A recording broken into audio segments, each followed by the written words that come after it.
come to your great city. And Paul Starkovich, thank you for putting this together with us. So thank you.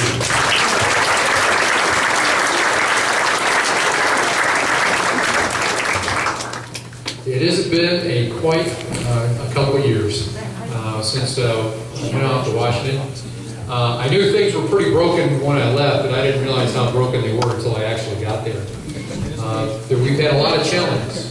And one of the things that I've seen most recently is that we just went over $16 trillion in debt. When I first started, when we were talking last time, we were $10.6 trillion. That's how much we've accumulated over these last several years. And it's very concerning for me because this debt, it's not going to get erased. It's not going to just go away. This is a debt ticking time bomb that we are handing to our children. And the debt will have to be paid. And unfortunately, what we're seeing in Greece is what's going to happen to our kids unless we do something. Right now, we're 105% debt to GDP ratio. Greece is 158.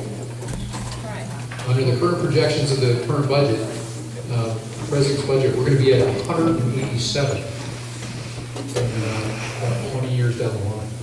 It's completely unsustainable. We have to start. How many people pay their bills in here? Don't you think the federal government should too? Yeah.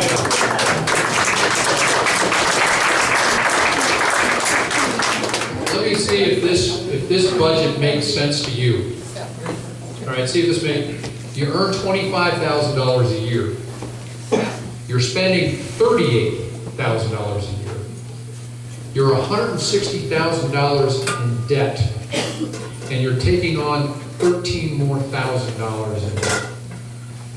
Does that compute at anybody's kitchen table? Well, that's what the federal government does. They multiply it by 101. We are $16 trillion in debt. We cannot, it's unsustainable. We can't tax our way. It's not that we tax too little, it's the government just spends way too much money. In the first 2 years, the size of government increased, first 2 years in this administration, the size of government increased 29%. That's good. Anybody get a 29% pay raise in here? Unfortunately, the family median income has gone down 6.4%. That's how much it's gone. And the future projections for taxes, under this administration, we want to increase taxes by $2.8 trillion. And you're still going to have a $6 trillion deficit. Unfortunately, the money that we're talking about here, the people that are borrowing, not necessarily have our best interests at heart. 46% of our debt is foreign owned. 30% of that is owned by China. The amount of interest that we pay China in 1 week, they can purchase 3 Joint Strike Fighters and put 83 Tomahawk cruise missiles on their ships and their submarines. We are financing the Chinese massive military buildup that we're seeing right now in the Army and also in the Blue Water Navy for the first time in history. We're already starting to see it. You can see the conflict that's going on between Japan and China right now. They're starting to flex their muscles a little bit. We can expect more of the same. I was a young naval officer. Well, I wasn't a young naval officer. Back in the 80s in the South China Sea.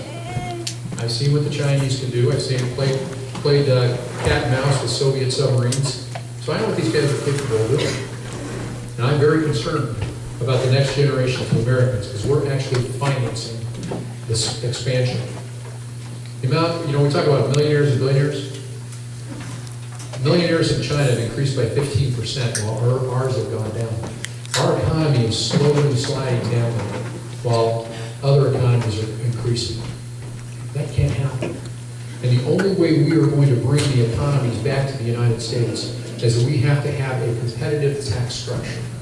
We have to have a simpler, flatter, fairer system that eliminates a lot of the tax loopholes, eliminates those carve-outs, but at the same time incentivize companies to come back from overseas. We have a 35% corporate tax rate. That is the highest corporate tax rate in the world. How can we be competitive on a global market when we're already putting one hand behind the back of our companies? That's when you talk to CEOs and CFOs and you ask them, how do we bring jobs back to the United States? They say you have to have a better tax structure and you got to get regulation down. The amount of I'm sure if you own a business, you understand about regulation. Every new rule, every new regulation, that means dollars out of your back pocket, which you can reinvest in your company. We have to bring it down to a 25%. That's the global average right now. And not just for big corporations, but we need to bring it down for small businesses as well. 7 out of 10 people are employed in small businesses throughout the country. Now, I would say it's probably higher in the 8th district because we're small towns. We are small business. It's a person who owns the gas station, the guy who owns the hardware store. So when you want to increase taxes on them, they have few options at this point. They're either going to have to increase prices, so who ultimately pays taxes? Right. They get passed straight to the consumer. Or 2, they have to streamline their business. And what does that mean? Layoffs. People are let go. So these are the problems. I just talked to a couple ladies tonight about regulation and how a company that's been in business for 26 years, I think, 26 years. And all of a sudden, a regulation comes out of nowhere, they're out of business. After 26 years. That's wrong. Our office is working with them to try to figure this out. That's the problem with government right now. Government is not partnering with business. They're not saying, how can we succeed together that you can be successful? Because when you're successful, you create jobs. When you create jobs, you create income for the government and income taxes. So we need a simpler, flatter, fairer system. We need to get rid of all those carve-outs. We need to get rid of those special interest loopholes that very high-priced attorneys are able to find out. And then we also have to make sure that we have a system. You know how much Americans spend just to do their taxes a year? $400 billion.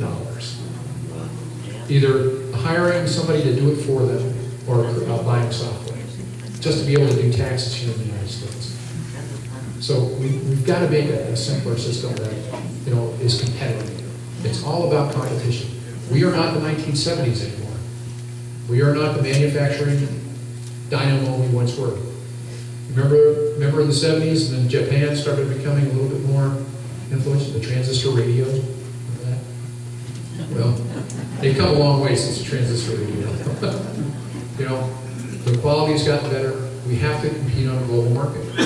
And until we do that, and until we have a tax code that can reflect a job growth and job expansion, those jobs will keep on going overseas. When you talk to CEOs and CFOs, they never talk about the price of labor. They talk about taxation and they talk about regulation. Those are the things that keep jobs from coming back to the United States. I see a great future here in the 8th District of Minnesota in particular. I think we have untapped potential here in the 8th District. I've been working very hard, even before I was sworn in on PolyMed. PolyMed is going to be greasing the skids for the Twin Metals project up here in Ely. The PolyMed project and mining precious metals, we will do it more environmentally friendly than anybody else in the world. How many people think that China has a really good environmental program? We will do it more environmentally friendly than any place else in the world.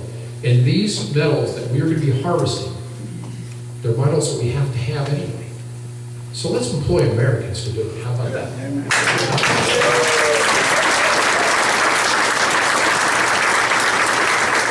These metals go into this microphone. The metals go into our cars. They go into our catalytic converters. And as the mayor we talked about, there's 1,600 pounds of copper that goes in every one of those great big windmills.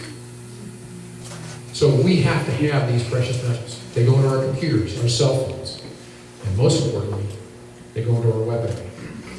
If the supplies of these precious metals were ever cut off, all of us are going to be in a hurt locker. So how about what's creating a domestic supply right here in the United States, employing Americans to do it in the most environmentally friendly possible. PolyMed has gone through 8 years of nothing but environmental studies. Nothing but environmental studies. We can do this, and we can do it environmentally friendly, tap into these natural resources. Then we get PolyMet rolling. Construction jobs, hundreds and hundreds of construction jobs associated with PolyMet. 300 to 350 mining jobs. UMD did a study for every one mining job in the 8th district is 2.6 direct ancillary jobs associated with that one mining job. Not to mention, people just have more money in their pockets. They're going to go buy a new car. They're going to buy a washing machine. They're going to go out to dinner.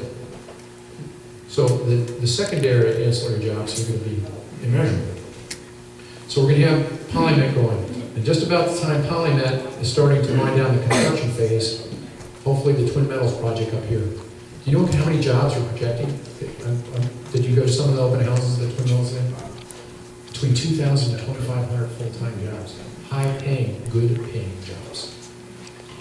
Twin Metals is actually very concerned that there's not enough skilled labor. You know, people will be moving into the area to find work here. And this is a long-term one. The resources that we have here, they haven't even tapped how big it is. It's the second or third richest precious metal find in the world. It's in our backyard. And the type of mining we'll be doing here is going to be an underground slant mine. The actual topography of the mine is going to be very limited. The tailings will be brought back into the mine. So it's a different kind of mine, and it's going to create a lot of jobs, and it's going to create hopefully a lot of wealth in this area as well. I think there's unbelievable potential. We got to get logging going too. We got to get the timber industry off of its knees. But how we do that is by a robust economy. We got to get people buying homes again. We got to get people building things again. We have to get people confident again. One of the chief components of this economy is confidence. And we just don't have that right now. The light is dimmed a little bit than what it used to be. But there is potential. I got to be honest with you, Paul Ryan was I think, my opinion, humble opinion, was a fantastic pick for Romney.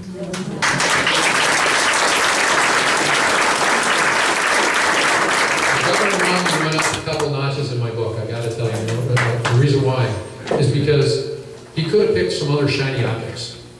He could have picked people with much greater name recognition, or he could have picked people that have could help him with a certain group of voters, like Latino voters. But what Governor Romney did is he picked a guy that has a solution to the problem. Paul Ryan, whether you're Republican or Democrat, is very highly respected on the Hill for budget. The guy knows ins and outs of budget. He worked very hard in saving Medicare, for example. And he worked with Alice Rivler. Does that name anybody? Yeah. Where have we heard Alice Rivler before? Budget. That's right. Office management budget under the Clinton administration. This was actually her idea. The plan that Ryan and Alice Rivlin worked on is actually her idea that was actually brought out in the Clinton administration. If we had implemented that program then, I truly don't think we would be here today when it comes to Medicare. Medicare is insolvent in 2022. Trustees tell us that. It's insolvent. It's bankrupt. I think the terminology they use is it ceases to exist. Now, we have a plan that's going to save Medicare. Okay, you don't have to raise your hands. Anybody 55 years and older here? Okay, if you're 55 years and older, you don't have to listen to this conversation because nothing changes for you. Everything's going to remain the same if you're 55 years and older.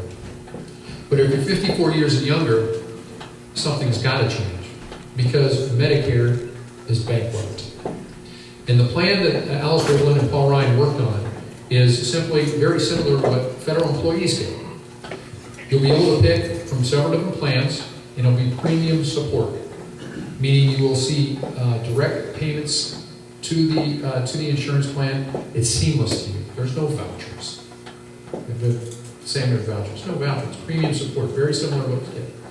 If you're chronically ill or indigent, you'll get maximum premium support. I can go into some details, but one of the programs that you can actually pick is traditional Medicare. If that's what you so wish. Or you can pick a program that's less than premium support, and guess what? You get a rebate. So it's up to you. It's patient-centered. It's not a 15-member, unaccounted, unelectable board called the IPAD, Individual Pricing Advisory Board. You're going to have a 15-member board under Obamacare that is going to be deciding the medical procedures that will be acceptable and at a certain price. So if you have a Medicare doctor and you go into the doctor and you have to have knee surgery, and the IPAD board says they're only going to pay this much, well, then you're either going to be denied care, and you can't even use your own money to pay for the difference. That's, you know who's one of the most people that are concerned about our health care in the United States? Canadians. Canadians, because they're, what we're proposing is what they've got. And I just had an editorial board down at DNT, and the doctor was on there, and he reconfirmed this, what I've been hearing from nurses and doctors. The people from Canada come down here because they can't get care in an amount of time. They are escape valve. We are. You know what's the average time to see a specialist in Canada? 8 months. 16 weeks. 16 weeks.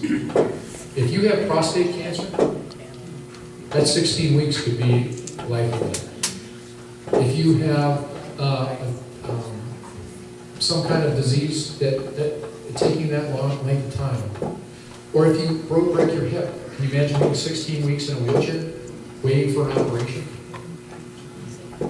So what happens is the children bring down the parents down to the cities for treatment. We don't want that. We need a patient-centered healthcare system that you and your doctor are in charge of your healthcare, not a 15-member bureaucratic board.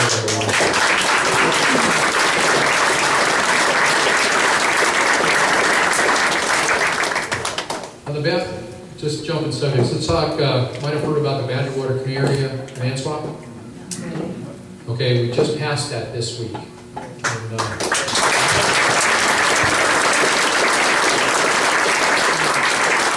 contrary to what some people are saying, Cook County, Lake County, and St. Louis County are not going to get any less funding. The funding remains the same. It takes the school trust lands out of the BWCA, swaps them for federal lands outside of the BWCA.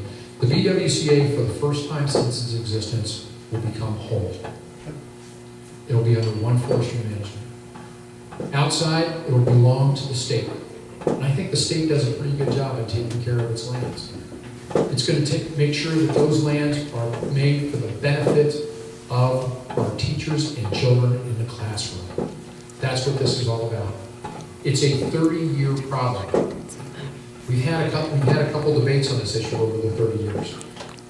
And most importantly, the bill, to be honest, we had a separate bill. The bill we had in D.C. actually specified acre for acre of the land for the transfer. When the state legislator and the governor signed the bill, we completely scrapped ours because we also believe in the 10th Amendment. The answers come from the states to the federal government, not the other way around. We took the state plan and adopted it and brought it through all the procedures in the federal government. So these lands will now be made available for our children if somebody picks it up on the Senate. Can you offer anybody who might do that? Kirk Gills. Let's get Kirk Gills on. I think Kirk be able to take that. Kirk said something funny the other day. We were down there together. He says, "Do you ever think that two Republicans that are union guys are running for election in the 8th District of Minnesota?"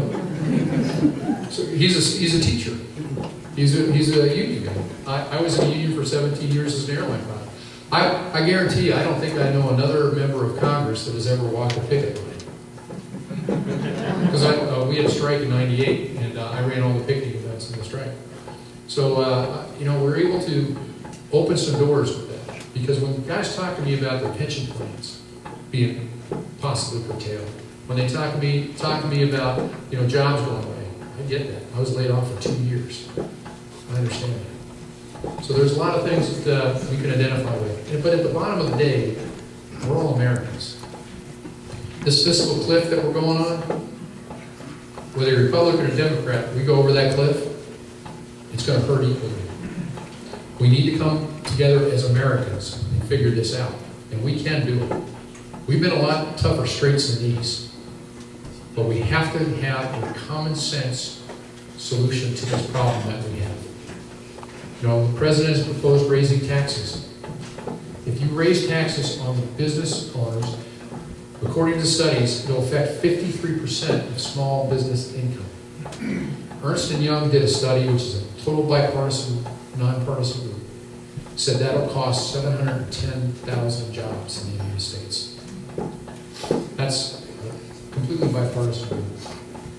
So I'm very concerned when you, and the president said last time, just a couple of years ago, he said we cannot raise taxes in a recessed economy. Are we out of the recession yet? It's actually gotten worse. Bernie Marcus, who's the former CEO of Home Depot, he said even a brain-dead economist knows you raise taxes in a recession, it costs jobs. And that's the last thing that we need is cost jobs. One more thing, and I'll wind her up. And then what I'll do is I'll just come around. We'll talk about any particular issues that you want to talk about. But sequestration, you all heard about that? Yes. Okay. I voted against the Budget Control Act for strictly the reason what we're having right now. You cannot do an across-the-board cut. I voted against every across-the-board cut that has come out of Congress. And the reason why is because you need to go in with a scalpel. You can't go in with a meat cleaver. Because you're cutting good programs along as bad programs. If sequestration goes through, and I'll end it with this, and that's why we need to come together as Americans and fix this, we will have the lowest ground forces that we've ever since 1940.